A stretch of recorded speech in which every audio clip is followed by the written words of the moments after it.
Hey guys, Tyler Berger here with Bass Fishing HQ, and today I want to talk about the drop shot. I want to talk about 3 big mistakes that a lot of anglers make with the drop shot, so stay tuned, it's going to be a good one. Before we get into the video, this video is brought to you by the Bass Hat. Click on the link in the description if you want to help support the channel and purchase one of these bass hats. I've recently partnered with Waterland Co. sunglasses. If you are looking for some sunglasses, if you're on the market for sunglasses, click on the link below, use the coupon code BFHQ and get 15% off the Waterland Co. sunglasses. We all know, and a lot of us love, a drop shot, and the thing about a drop shot is it is a very effective tool that we have as anglers to catch bass. You can fish a drop shot in extremely deep water. You can fish a drop shot in extremely shallow water. You can fish it for largemouth. You can fish it for smallmouth. You can fish it for spotted bass. And having a tool that you can really fish anywhere, on grass lakes, on wood lakes, on rock lakes, every one of us should really be great with a drop shot. I think there's a big misconception out there that a drop shot is only a smallmouth bait,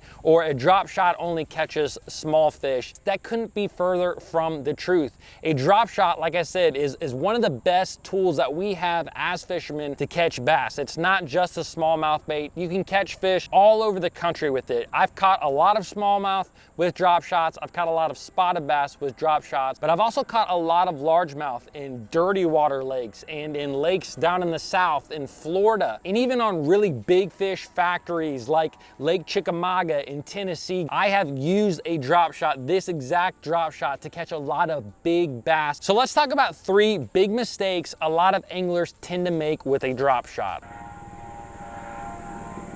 Daggum helicopter. All right guys, the first mistake that I see a lot of anglers make when it comes to fishing a drop shot is they overcomplicate a drop shot. It's really not a complicated rig at all. It consists of a weight, a hook, and a worm, okay? That's really all it is, and it doesn't even have to be a worm. Sometimes you can drop shot baits like tubes or beaver style baits, but basically what I'm saying is you have a weight, you have a hook, and you have a piece of soft plastic. I really like to keep this simple. Now there are 2 hooks that I like to use when I'm fishing a drop shot, and they're basically the same hook, but one of them I'm going to rig Texas style and the other one I'm going to nose hook. Now if I'm fishing on lakes where I can fish a nose hook bait, if I'm fishing around a lot of rocky type structure, I like to use a nose hook in that situations. And sometimes if I'm fishing some lighter grass, I will also just use a nose hook. When I am nose hooking a drop shot, I like to use this VMC long shank Nico hook, okay? And I will link everything that I'm talking about in the description if you guys want to check these out, but this is my favorite hook. It's got a little bit longer of a shank on this particular hook. I've just had a tremendous hookup ratio with this hook. It's a little bit offset. It just seems like if I get bit on a drop shot, I can get a hook in that fish and I can get it in the boat 9 times out of 10, maybe even better than that, maybe almost 10 times out of 10 with this particular hook. Now, one of the biggest things that you guys can do when it comes to nose hooking your bait, I see a lot of guys make this mistake. They actually tend to take that hook and they put it all the way through that bait and pop it out the other side. That's kind of the way that I feel like a lot of us have been taught. Now, the thing about that is that actually really twists your line. When you're simply reeling that bait back to the boat, that's gonna twist your line up substantially. So what I like to do, and I actually got this from listening to Aaron Martins, one of the best drop shot fishermen in the world, talk about, this is the way you're actually gonna nose hook the bait. You're gonna go in through the bottom of your worm the same, but you're actually going to pull that hook up and leave it buried inside the worm just like this. Basically, the point of the hook is just behind that plastic. This does 2 big things. Now, the first thing is this actually eliminates line twist. If you ever brought your drop shot back to the boat and that thing is just twisting, that's not great. Now, typically I am using braided line to a fluorocarbon leader, so line twist doesn't matter as much, but still I don't like to be sitting there twisting my line constantly. So this is really gonna help eliminate line twist. The other thing that it does is it does allow this to actually come through some random wood cover and grass a little bit better. You know, maybe you're fishing rocky structure but sometimes you have little stumps or brush piles that are around that stuff. Rigging the bait like this is gonna help that to come through without getting constantly hung up. You do the same hook set. When that fish bites it, I just kind of lean back into that. That hook pops through the plastic into the fish every single time. I have zero issue hooking up with fish. The other hook that I like to use is really the same style hook. Again, I'm gonna link this below. This is a rebarb hook that I like to use, and basically it's the same hook. It's a little bit bigger and it has a little plastic keeper on the top. And I'm going to rig this particular hook Texas style. I'm gonna go in through the top of the bait and rig it Texas style. This is what I love to fish a lot of times when I'm fishing for largemouth and in heavy grass situations, around wood cover, in brush piles. This is the only other hook that I use. That's the hook in the way that I hook my plastics on it.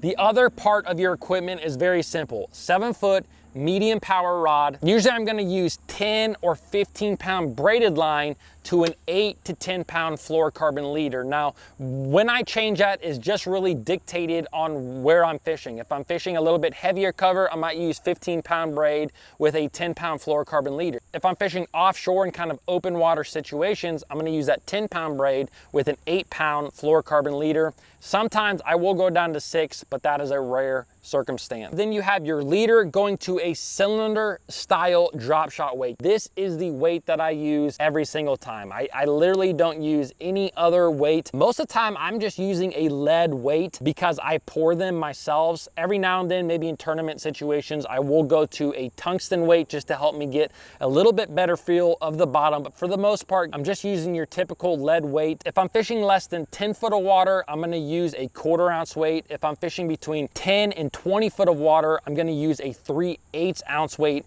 If I'm fishing over 20 foot of water, I'm typically gonna use a 3/8 to a 1/2 ounce weight. Definitely when I'm getting into that 30, 40, 50 foot range, I'm gonna use a 1/2 ounce weight in that situation. As far as soft plastics go, I like to keep this simple, guys. I really throw either a green pumpkin worm, a minnow style bait, or something that is this purple or morning dawn color. If I'm fishing for a lot of largemouth, a lot of spotted bass, they really seem to like this, you know, this is a margarita mutilator color or a morning dawn color. I don't know why it is, they just seem to like it. If I'm fishing for a lot of smallmouth, I like to use a lot of green pumpkin colors in overcast conditions. And in light conditions, I'm using kind of that minnow style bait, maybe like a smelt style bait like this. Your Berkeley flatworms are a great smallmouth bait as well. I always preach, keep things simple until you start catching fish, and then you can experiment. All right, so let's talk about mistake number 2, and that is all about the leader. The leader length matters more than you think. And guys, when I'm talking about leader, I'm talking about the length between your bait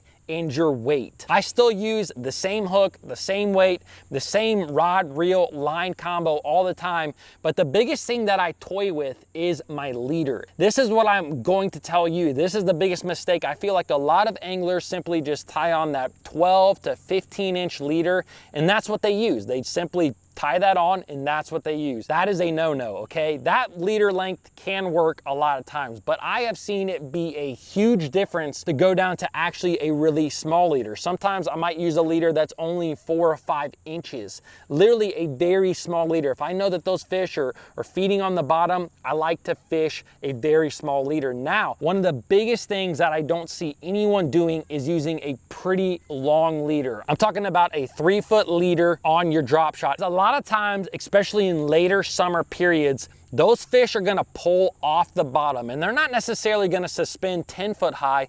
Sometimes though, they're 2 and 3 foot off the bottom. So in that situation, a lot of times your bottom bouncing baits kind of stop working so well. And if you switch over to a 3-foot leader, maybe even a 3.5-foot leader on your drop shot, I know it can look a little funny, it can be a little bit big. I'm telling you, I've seen this be the difference between not getting any bites at all and catching a lot of fish, because you're simply taking that bait and you're actually putting that bait just above or at eye level with that fish that's suspended 2-3 foot off the bottom, and you're going to start catching a lot more fish. If you have that 12 to 15 inch leader, that bait is below that fish, and bass don't always like to feed down. Sometimes they like to feed upwards. So really keep your leader length in mind, and all you gotta do is test it out. When you get to the lake, just kind of test it out. Maybe you're fishing with one of your good buddies, have him throw a really long leader, and you can throw, you know, your 12 to 18 inch leader, or maybe a really small leader. So guys, simply go out there and test out a long leader, especially in later summer.